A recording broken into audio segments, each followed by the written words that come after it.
Bonjour, bonjour, bonjour, j'espère que ça va. Bon, les amis, bon après-midi, bon week-end, si vous en avez bien sûr, parce que problème sur problème.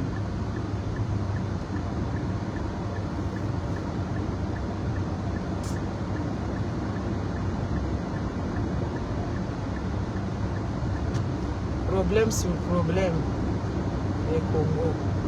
Après la sortie de Nicolas Kazadi, il y a les JF qui est sorti.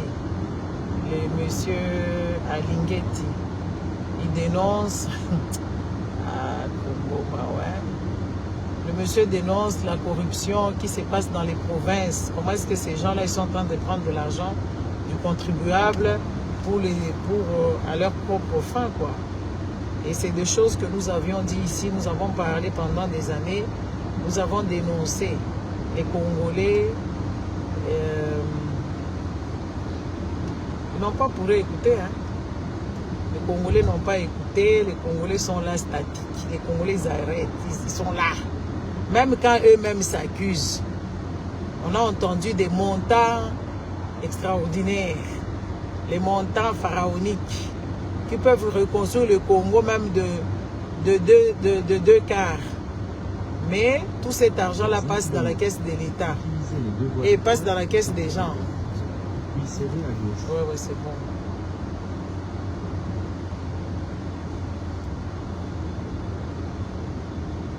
Excusez-moi. Non, ça ne va pas fonctionner.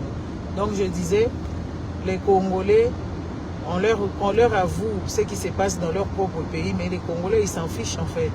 Ils sont là en train d'observer, en train d'acclamer que oui, JS Afundi, Yamokwa Lobby. Parce que le monsieur nous a dit tout ce qu'on a toujours dit ici, que oui, Fifi Masuka, c'est une vache laitière. Donc la province du Lualaba, c'est une vache laitière pour Maman Marthe, l'autre là, Denis Nyakero, les Christian Tshisekedi, toute la bande, la famille. Parce que les débuts, nous vous avons informé, nous vous avons dit que ils ont pris une maison civile qu'ils ont installée à Kolwezi là-bas. On a crié au scandale. Il y avait d'autres Congolais qui disaient, et puis quoi encore? Et puis quoi encore? Les Congolais, quand nous venons parler de ce pays là-bas, ce n'est pas parce que nous, on déteste qui que ce soit.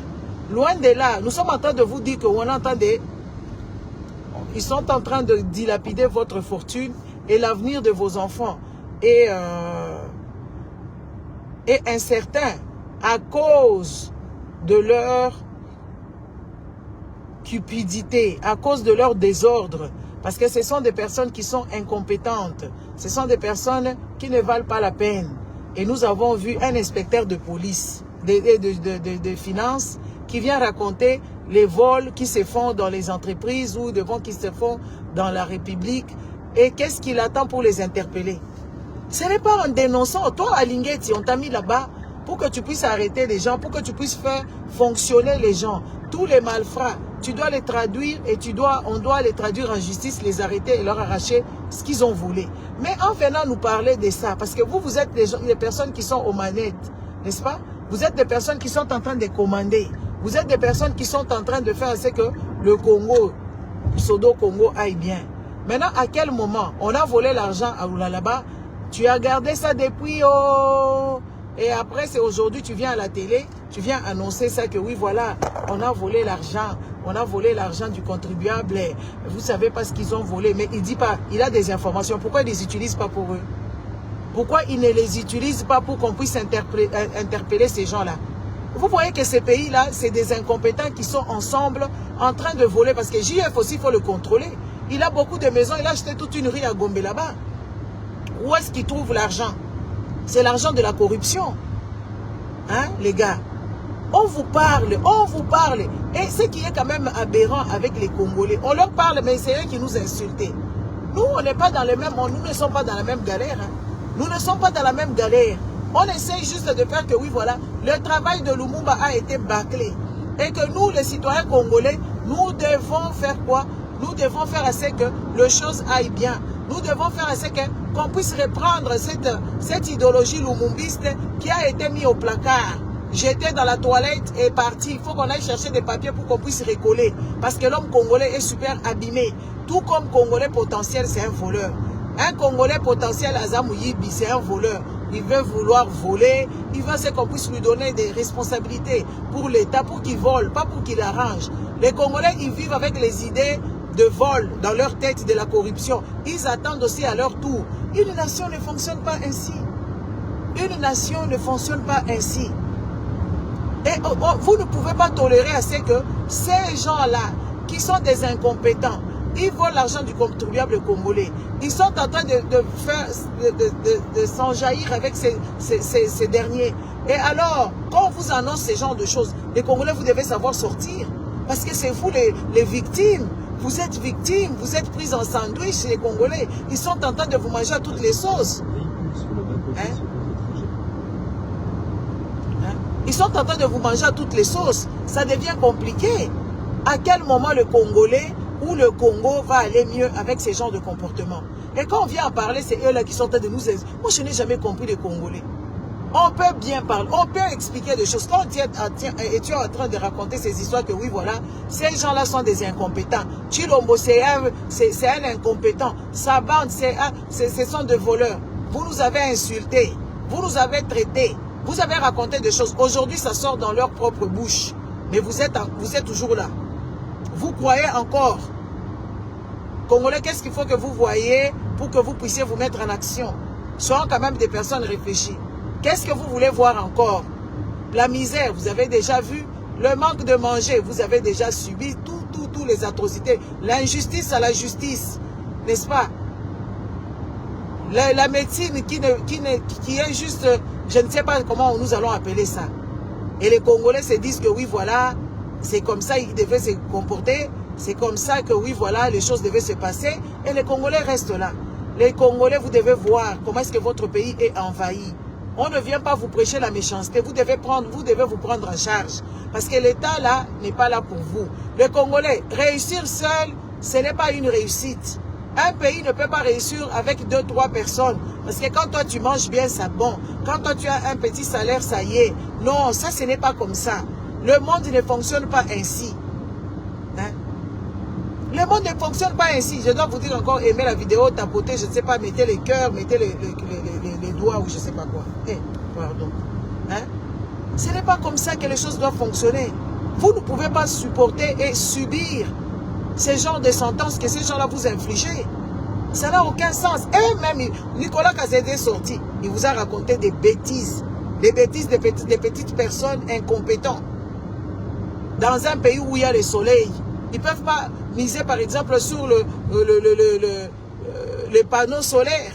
Et ils vont miser sur les batteries qui ont 4 ans de garantie. Parce que vous savez, la garantie, il suffit que la garantie passe, les histoires se cassent. Hein? Et c'est ça l'histoire. Comment vous pouvez être dans un pays où nous avons des barrages hydrauliques, mais ces gens-là, ils sont en train de miser sur des piles qui sont remplaçables. Ça n'a aucun sens.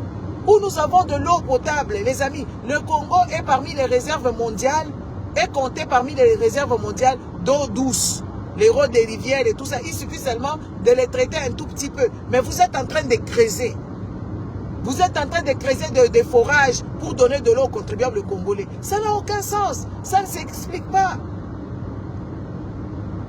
À quel moment on peut avoir des bourriques comme ça dans un pays? Et c'est des bourriques qui sont au manège et lui-même il dit que oui, il est le meilleur, les amis quand même.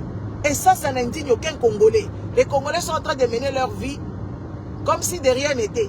C'est incroyable. C'est inconcevable, les gars. Vous ne pouvez pas continuer à vivre ainsi parce que ce n'est pas normal.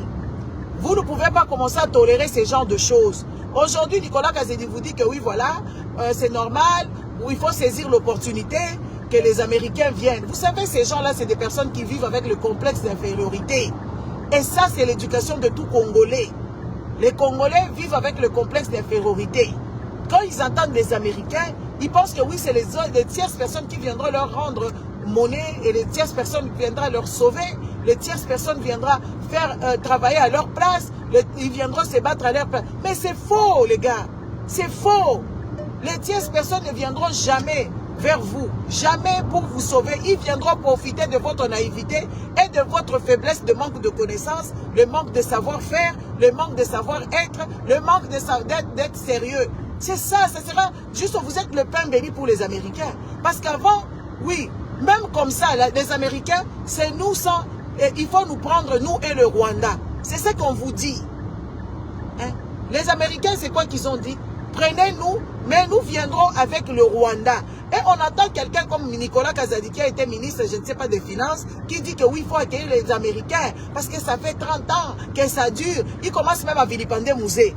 Ah, les amis, ça c'est la mauvaise foi. Mouzé n'est pas resté 5 ans au pouvoir. Parce qu'il y a les soleils, en fait, quand il y a les soleils, c'est compliqué. Je suis en train de vous dire, hein. Moussé Kabila, ce n'est pas les présidents avec lesquels il faut jouer quand même. Ils seront quand même censés. Moussé Kabila n'est pas resté, comment on appelle ça, n'est pas resté 5 ans au pouvoir. Il n'est pas resté 5 ans. Mais le peu de temps que Mouzé est arrivé, il a compris les problématiques du Congo, puisqu'il avait quand même la matière, c'était quand même une personne avisée, c'était pas n'importe qui, c'était une personne qui est partie à l'école. Mouzé, il a toujours combattu dans les syndicats, donc il connaissait les problématiques du Congo. Et nous avons vu qu'il commençait vraiment à se détacher de toute politique extérieure qui nuit au Congo, qui nuisait au Congo. C'est de ça qu'il s'agit. Mais aujourd'hui, on voit ces petits clochards de Nicolas Kazadi qui nous racontent que oui, voilà, oui, il a eu honte, il aimait. Qui a ramené Kagame là-bas? Qui a ramené Kagame là-bas dans ce pays-là? Qui a lavé? Même Kabila ne pouvait pas laver Kagame dans ses points. Il faisait des choses, des mixages, des bachas là, mais dit que oui, Kagame vient, Kagame passe sa nuit à Kinshasa tranquillement. Air Rwanda est en train de se pavaner dans le ciel du Congo. C'est Tshisekedi qui a ramené ces histoires. Qui a fait ce que le Rwanda soit plus fort au Congo? Qui a ramené même le M23? Ce n'est pas lui. Et vous voulez faire quoi? Vous voulez dire quoi? Mouzé, il les avait ramenés, oui. Mouzé a ramené ces gens-là, mais il les avait chassés. Il les avait chassés, il a demandé est-ce que vous devez partir de mon pays et ce que vous me demandez de faire, je ne peux pas faire ça. Parce que je ne suis pas le propriétaire de ce pays. Mais la manière dont Chilombo se comporte, il est le propriétaire. Le Congo, c'est devenu son héritage à lui. Il a le droit de faire du Congo ce qu'il veut, comme il veut. C'est ça, c'est ce qu'il est en train de faire. Hein? À quel moment les gens agissent ainsi? À quel moment les personnes peuvent laisser leur propre pays dans cet état-là avec une personne aussi dangereuse que Chilombo et sa bande? Quand on entend les détournements, les amis, ça fait mal aux oreilles. Des fois, tu te dis, c'est 200 000 de francs congolais, c'est 200 millions de francs congolais en dollars. En dollars. Les 200 000, les 300 000. Regardez les petits, les provinces comme les Tanganyika, les Lomami et tout ça. Les gens vivent dans la précarité comme vous n'avez pas idée. Les gens qui sont là-bas, ils vivent dans la précarité. Mais ces gens-là se permettent de voler autant d'argent. Et ça n'indigne personne. Et les Congolais, ils sont là en train de cautionner cette bêtise-là. Ils sont quand même réfléchis. Hein?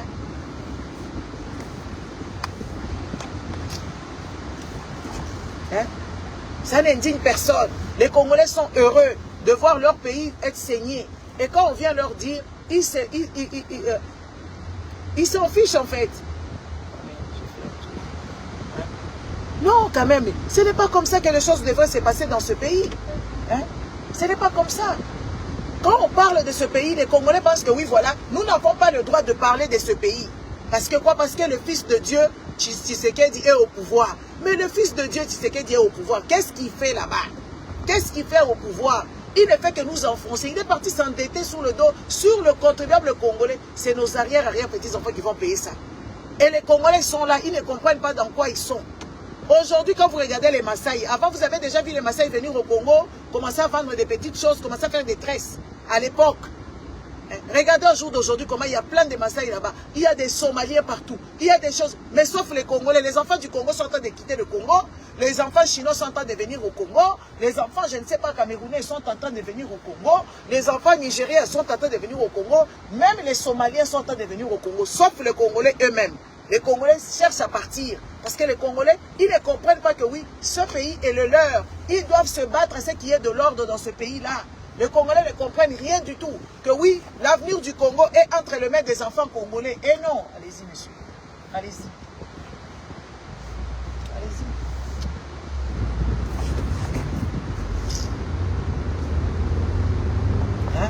Ce n'est pas normal. Hein? Il faut qu'on vous le dise quand même. Ce n'est pas normal.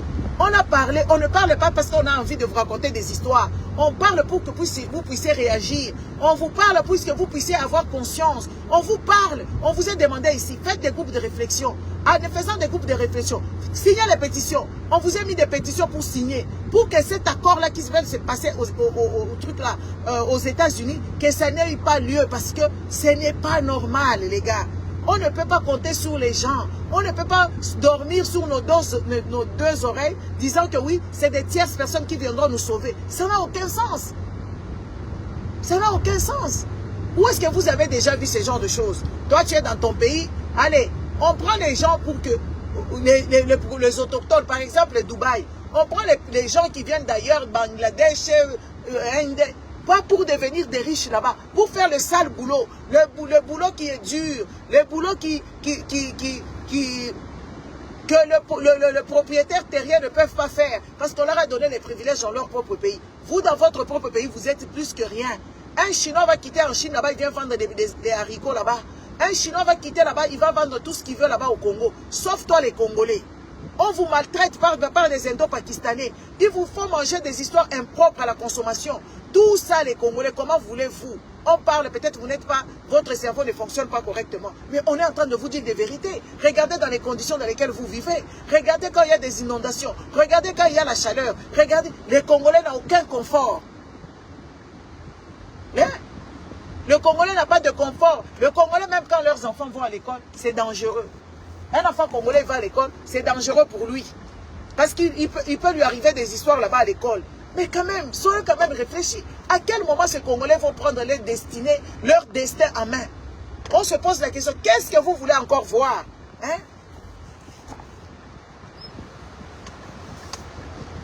Hein?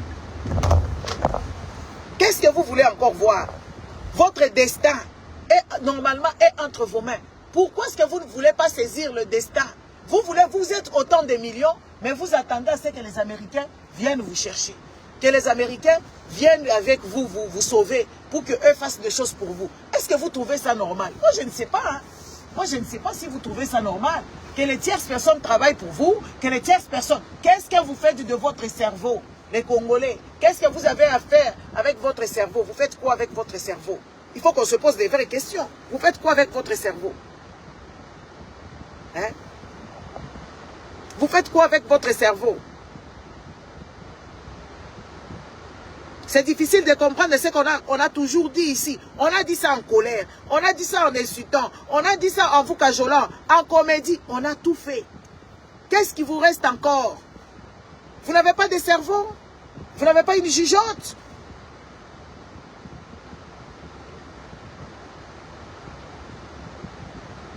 C'est juste incroyable. En tout cas, moi je voulais vous dire que oui, voilà, les confirmations sont en train de tomber ici et là. Ils confirment que oui, voilà, c'est eux. Ils volent l'argent. Ils détournent des millions et des millions. Ce que nous savons là, c'est peu. Ils volent les millions et des millions partout dans la République démocratique du Congo. Plus précisément au Katanga. Même là-bas à l'Équateur, il n'y a rien. Ils volent là-bas. Les gens qui sont à l'Équateur là-bas, ils vivent...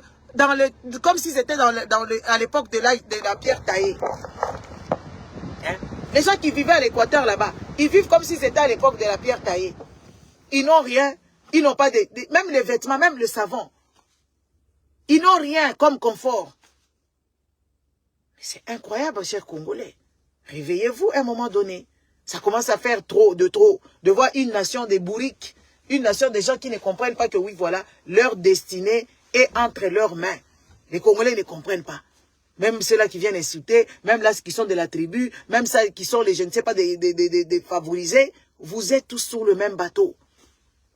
Vos enfants, peut-être aujourd'hui, vous avez la malchance de voler la République, mais demain, vos enfants n'auront pas cette chance-là. L'injustice là qui se trace, qui se fait au vu aux yeux de tout le monde. C'est la justice que vous êtes en train de tracer pour vos enfants. Aujourd'hui ou demain, vous ne serez plus en vie. C'est cette justice-là qui va opérer. Sachez que ça peut arriver à votre petit enfant. À quel moment vous allez réfléchir que oui, il faut réorganiser les choses. Il n'y a pas, dans ce pays-là, il n'y a pas de sociologues, des spécialistes et sociologues de la vie sociale, la vie sociale. Il n'y en a pas. De dire que oui, voilà, comme dans, par exemple dans la médecine, qu'est-ce qui se passe? On appelle les médecins qui parlent de problématiques, qui racontent. On fait des lois par rapport à ce que les médecins vous diront que oui, voilà, nous avons besoin de ceci, nous avons besoin de cela. Même dans l'assainissement. Un pays qui n'est pas construit dans l'art de la chose. Un pays qui est construit en désordre anarchiquement. On se réveille, on veut casser les maisons parce qu'il n'y a pas des gens, des penseurs comme moi, il n'y en a pas au Congo. Les gens qui pensent, les gens qui observent comment est-ce que les autres sociétés fonctionnent, il n'y en a pas au Congo. Les problématiques du Congo, les Congolais vont te dire, arrête, est-ce que tu penses que c'est comme ça? Même ici, dans ces pays où nous vivons, il y a des gens qui sont là pour ça, de penser le bien-être de la nation. Et beaucoup de gens qui ont pensé pour le pays, leur pays, ils n'ont même pas eu des enfants. Nous bénéficions aujourd'hui des routes, de boulot, des salaires, des avantages. Est-ce que c'est nos parents qui ont fait ça? Est-ce qu'on savait que nous, on viendra ici dans leur pays pour s'asseoir là-bas? Comme nous sommes déjà dans leur pays, il faut qu'ils nous respectent avec tout ce qu'ils ont mis en place comme social. Quand on parle de social, votre social, c'est aller demander l'argent. Social, c'est la santé. Social, c'est les études des enfants. Social, c'est le bien-être du peuple. Social, c'est tout ça là. Ils ont tout fait, ils ont réuni des moyens. Les Congolais ne peuvent pas réfléchir au demain. Les Congolais réfléchissent pour toi. Est-ce que toi, tu es immortel? Est-ce que tu es immortel? Tu vas voler aujourd'hui. Tu vas acheter des maisons aujourd'hui. Demain et tout ça. Qu'est-ce qui va se passer? Rien. Et c'est triste. Et c'est dommage. Je vous laisse, hein, bon week-end. Allez réfléchir. Vous êtes à l'université là-bas, vous êtes des économistes, il n'y a rien qui fonctionne en économie. Vous êtes soi-disant des avocats, il n'y a rien qui fonctionne dans la justice. Les juges, il n'y a rien qui fonctionne là-bas. Les médecins, il n'y a rien qui fonctionne là-bas. Regardez seulement les cimetières, comment est-ce que les cimetières congolais sont remplis. Les gens qui meurent sans autopsie, on ne sait pas qu'est-ce qui tue le Congolais, quelle maladie. Il n'y a pas une base de données pour un Congolais. Les Congolais existent, mais sans exister. Parce que pour le monde ici, pour exister, il faut que tu aies quand même une carte d'identité. Hein? Hein? Pour exister, il faut que tu aies une carte d'identité. Mais toi, tu existes comment puisque tu n'as pas ni carte, tu n'es répertorié nulle part. Il n'y a pas de base de données des Congolais. On ne sait pas qui est Congolais, ne l'est pas. Mais c'est les Congolais qui se donnent le luxe d'aller appeler tout le monde. Venez chez moi, venez voler. Appelons les Américains, appelons les Rwandais, appelons les Kenyans, appelons les Tanzaniens, appelons tout le monde, appelons tout le monde. Appelons, venez ici, venez ici. Vous allez signer des contrats partout. Et pourtant, vous-même, vous n'êtes même pas répertoriés. Je me rappelle, à un moment donné, ils ont même sorti les cartes pour les expatriés, sauf pour les Congolais. La carte d'identité des gens qui logent au Congo, qui demeurent au Congo, ou je ne sais pas, les expatriés, ou je ne sais pas, les migrants, voilà, ils ont des cartes d'identité, sauf un enfant congolais.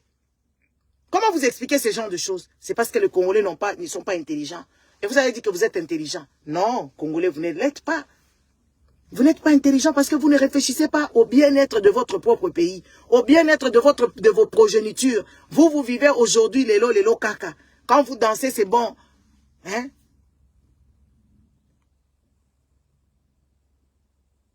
C'est incroyable, c'est inconcevable de voir une nation comme ça.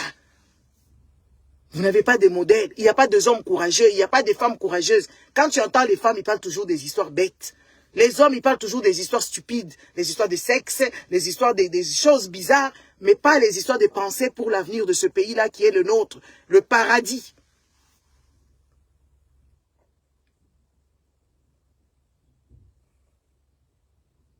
Je ne sais pas, hein, dans quel état se trouve votre cerveau. Moi, en tout cas, je me pose la question. Je me pose vraiment la question. Je ne sais pas dans quel état se trouve votre cerveau. Parce que des personnes logiques, des personnes sensées ne peuvent pas se comporter ainsi. Ça, c'est ça la vérité. Les personnes censées réfléchir pour le bien-être des enfants. C'est vous qui pondez des enfants. Vous faites des enfants sans savoir ce qu'ils vont manger, sans savoir où est-ce qu'ils vont étudier, sans savoir comment vous allez trouver même l'argent pour payer leur minerval. Au lieu de penser que oui, voilà, nous avons mis nos enfants ici en danger. Parce que mettre les enfants comme les Congolais le font, c'est mettre les enfants en danger. Faisons assez qu'on puisse récupérer même cette situation-là pour qu'on puisse réorganiser la vie de nos enfants. Les Congolais, ils ne réfléchissent pas. Un pays tout entier. La majorité des personnes qui sont au Congo, quand ils réfléchissent, c'est pour faire du mal. Les familles nocives, les amitiés toxiques, les mariages foireux, et ils engendrent des enfants méchants. C'est ça les Congos. Et ils prient matin, midi et soir. Je ne sais pas pourquoi vous priez. C'est inconcevable. Bon, je vous laisse. Hein. Au revoir et à bientôt. Ciao, ciao. Bon week-end.